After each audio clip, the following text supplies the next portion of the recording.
അപ്പോൾ ഫൈനലി നമ്മൾ സാമ്പ്രാണിക്കൊടി എത്തിയിട്ടോ. എനിക്കിങ്ങനെ പുതിയ സ്ഥലത്തേക്കൊക്കെ പോകാൻ നല്ല രീതിക്ക് എക്സൈറ്റ്മെൻറ്റ് ഉണ്ട് കേട്ടോ.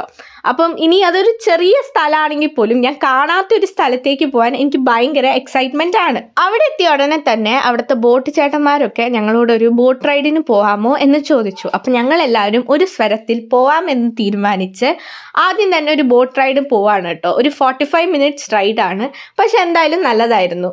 നേരത്തെ കണ്ടതുപോലെ നമ്മൾ ഈ ദ്വീപിലെത്തിയാൽ അവിടെ കുറേ ചെറിയ കടകളുണ്ട്. അപ്പോൾ അവിടുന്ന് നമ്മൾ മാങ്ങയും പൈനാപ്പിളും നെല്ലിക്കയൊക്കെ മേടിച്ചിട്ടാണ് കേട്ടോ നമ്മുടെ ബോട്ട് റൈഡ് ആരംഭിച്ചത്. കണ്ടൽ കാടുകളിലൂടെയാണ് കേട്ടോ നമ്മുടെ ബോട്ട് റൈഡ്, അതുകൊണ്ട് തന്നെ അത് കാണാൻ ഒരു പ്രത്യേക ഭംഗിയാണ്. പിന്നെ ഞങ്ങൾ പാട്ടൊക്കെ വെച്ചിട്ടാണ് കേട്ടോ ബോട്ടിലൂടെ പോയത്. ആൻഡ് നമുക്ക് ഏറ്റവും ഇഷ്ടമുള്ള ആൾക്കാരെ കൂടെ ഇനി കുറച്ച് നേരമാണെങ്കിൽ കൂടി അത് സ്പെൻഡ് ചെയ്യുമ്പോൾ ആ ടൈം പോണത് നമ്മൾ ഒരിക്കലും അറിയത്തില്ല അല്ലേ.